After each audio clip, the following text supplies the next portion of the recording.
नमस्कार। मैं कुमार चैतन्य आपका हमारे चैनल में स्वागत करता हूँ। आज हम जानेंगे आयुर्वेद से ही जुड़ी हुई एक और चीज़, जिससे हम अपने शरीर को तो जानेंगे ही, रोग को भी जानेंगे। रोग को दूर कैसे कर सकते हैं इनके संयोग से, और साथ ही जो है आनंद तक अवस्था कैसे पहुँच सकते हैं, ये सब चीज़ें सीरीज़ में है। आज हम आपको जो है शरीर, मन और आत्मा के बारे में बताएंगे। देखिए, शरीर, मन और आत्मा का जो संयोग है, यदि वो बैलेंस है तो ही निरोगिता है ना। तो कोई भी रोग नहीं हो सकता। ठीक, ये जो है शक्तियों के बारे में जानने की जैसा ही है कि हमारे शरीर में इतनी सूक्ष्म रूप में शक्तियाँ व्याप्त हैं कि हमें उनके बारे में पता ही नहीं है ना।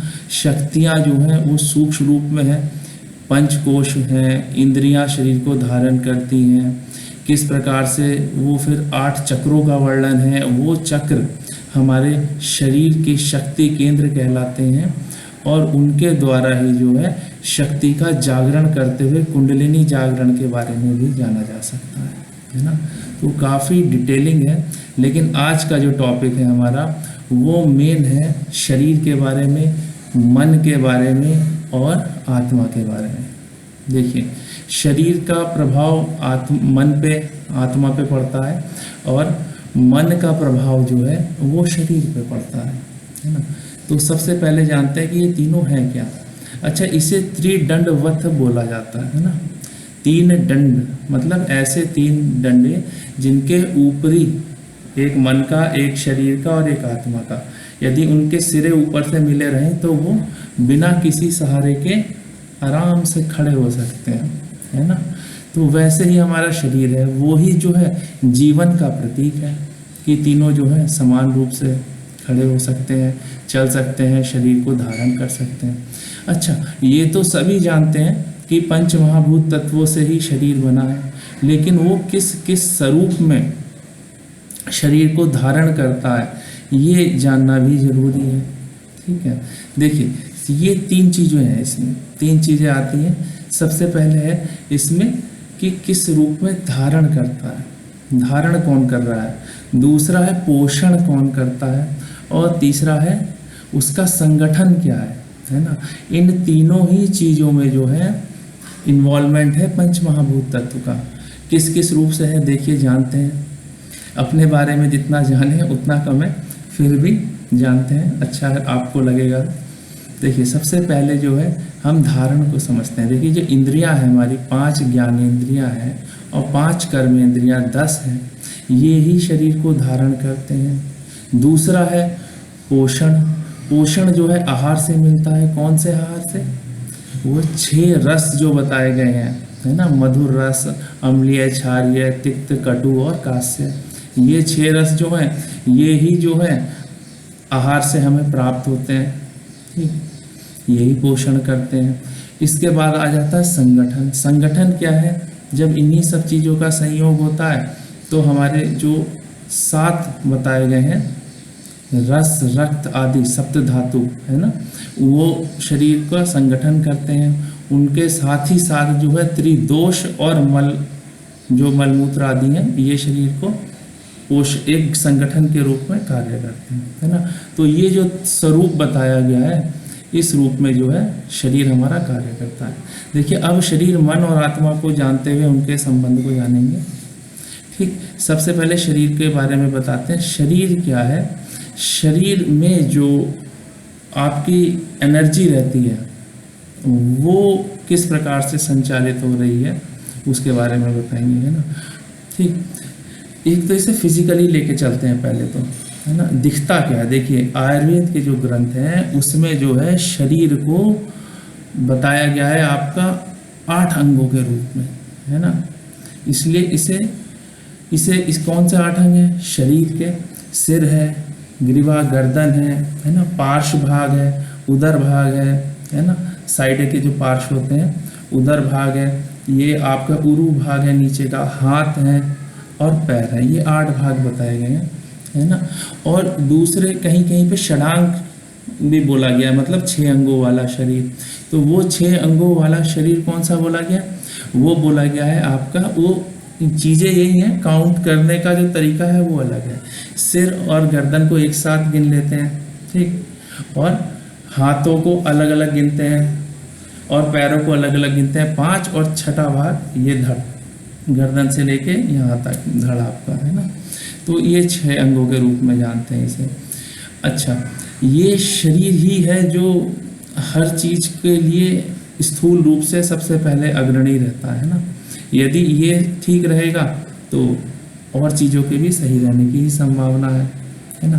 अच्छा, शरीर के बारे में जो है एक बहुत ही अच्छा उदाहरण दे के भी बताया गया है कि जो शरीर है वो एक रथ का उदाहरण है। जो रथ है वो शरीर के समान है ना। और जो इंद्रियां हैं ये विचरण करती हैं विषयों में, है ना। तो ये इंद्रियां, आँख जो है, नाक है, कान है, ये सब क्या कर रही हैं, विषयों में रहती है ना, इन्वॉल्व। और जो आत्मा तत्व है वो जो है रथी, जो रथ पे बैठा मालिक है उसे कहा गया है। और जो बुद्धि है, बुद्धि कहा गया है जो सारथी है, वो जो है बुद्धि का रूप है। और चेतना जो लगाम है जिसे लगाते हैं उससे उसकी तुलना की गई है। तो ये सारी चीज़ें मिल के ही जो शरीर है ये काम करता है ना। यदि इसमें से कोई सा भी भटक गया तो गलत हो जाएगा। देखिए जैसे मन है ना, मन जो है शरीर के अंतःकरण से जुड़ा हुआ है। अंदर का जितना भी ज्ञान है ना, चतुष्साधन, चतुष बताते हैं ना, 4 अंग बताए गए हैं, अंतरंग है ना। ये तो मन जोड़ के रखता है उन्हें, तभी जो है आप संयम धैर्य रख सकते हैं। ज्ञान, आंतरिक ज्ञान आवश्यक है। दूसरा बाह्य ज्ञान होता है। बाह्य ज्ञान जो है, जो आँख, नाक, कान, जो इंद्रियां है ना, ये बाह्य मुखी होती हैं। जो शरीर का से बाहर ये पूरा संपूर्ण प्रकृति जगत है उसका ज्ञान इन्हीं से प्राप्त होता है, ठीक है। तो इन्हें जो है लगाम के द्वारा खींच के रखा जाता है, जो सारथी के हाथ में है। और आदेश आत्मा का आता है ना, जो मालिक है, जिसे रथी बोलते हैं। तो ये बहुत ही अच्छा उदाहरण बताया गया है जिसके द्वारा आप सरलता से इसे समझ सकते हैं। मन को भी समझते हैं। 3 चीज़ें हैं ना। मन एक ऐसा कारक है जो शरीर और आत्मा दोनों को जोड़ने का काम कर रहा है ना, मीडिएटर का काम कर रहा है। देखिए, मन यदि सही से रहा तो वो सब चीज़ों को सही रखता है, और मन विचलित हो गया तो बड़ा मुश्किल है। होता क्या है, देखिए, मन का संपर्क इंद्रियों से होता है। इंद्रियां जो है विषयों से के संपर्क में आती है। मन को बता दें, मन तुरंत उसे आदेश को, उस ज्ञान को कहाँ, अहंकार बुद्धि तक पहुंचाता है। और वहाँ से ही जो प्रतिक्रिया के स्वरूप है, मन जो है फिर जो है जो हमारे हाथ पैर आदि हैं, है ना, इन्हें आदेश देता है, कर्मेंद्रियों को, है ना। तो मतलब मन ही जो है ज्ञानेंद्रियों से जुड़ता है, पहले विषयों का साक्षात्कार करते हुए, फिर प्रतिक्रिया के रूप में जो हमारे हाथ पैर हैं, जो भी हम कार्य करने के लिए सक्षम हो पाते हैं जिस प्रकार से, उसके प्रतिक्रिया के स्वरूप भी कार्य करता है। देखिए, ये मन हो गया। मन जो है वो यदि चंचल होगा तो परेशानी होगी, भटकन भी हो जाएगी, है ना। तो मन के द्वारा ही हम सबसे ज़्यादा साध सकते हैं। ये एक ब्रिज का काम करता है। आत्म तत्व को जान जाते हैं। देखिए, मन का संबंध ना हो किसी कार्य को करते हुए तो इंद्रियां कितना भी देख रहे हो, सुन रहे हो, चीज़ें, विषय वस्तु सामने हो, काम करती है ना। तो वो कोई संयोग होगा ही नहीं। उसके लिए आत्म तत्व का होना बहुत ज़रूरी है ना। आत्म तत्व ही जो है सर्वश्रेष्ठ है। वही एकमात्र चेतन तत्व है जिसके उपस्थिति में सभी तत्व जो है प्रकाशक होते हैं। जब तक शरीर में आत्मा है तब तक ही जीवित है ना। यदि वो निकल गई तो आँख, नाक, कान कोई भी कार्य नहीं करेगा। एक आँख देख रही है, उसका ज्ञान दूसरे आँख तक पहुंचाना, या एक इंद्रिय के ज्ञान का दूसरे इंद्रिय के ज्ञान तक पहुंचाना, सब जो है आत्मा का ही कार्य है ना। सब आत्मा के प्रकाश से ही प्रकाशवान हो रहे हैं। आत्मा कभी मरती नहीं है, अजर है, हमारे सभी जानते हैं, है ना। शरीर ही जो है वो हमारा बदलता रहता है जन्मों जन्मों तक। यही प्रक्रिया जो है निरंतर रूप से चलती रहती है ना। तो ये हमने जाना, आपको संक्षिप्त में बताया कि जो है किस प्रकार से ये तीनों चीज़ें मिलकर कार्य करती हैं।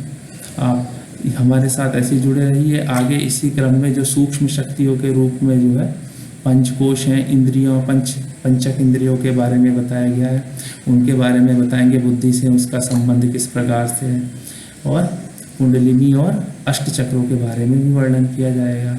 धन्यवाद। आप हमारे साथ जुड़े रहें, बने रहें, हमारे चैनल को सब्सक्राइब करें, लाइक करें। धन्यवाद।